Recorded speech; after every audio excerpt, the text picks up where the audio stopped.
This tutorial will take us through the steps for performing batch macro analysis.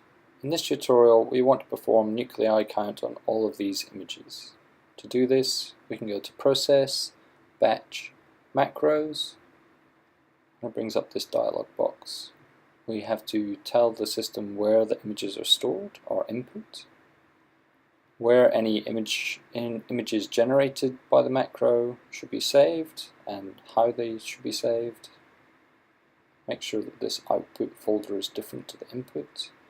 You can use the macro code to build your own macro, or you can copy in data from a previously written macro, or write one from scratch.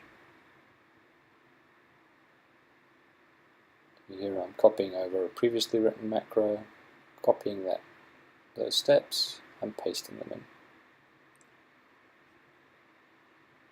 We can also filter the files to be analyzed based on file name, so if you only want to do channel 1, you can then save the batch analysis to open it later.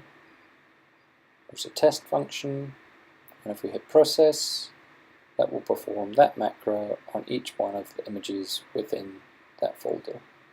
We have both the results and the summary data which were built into that macro.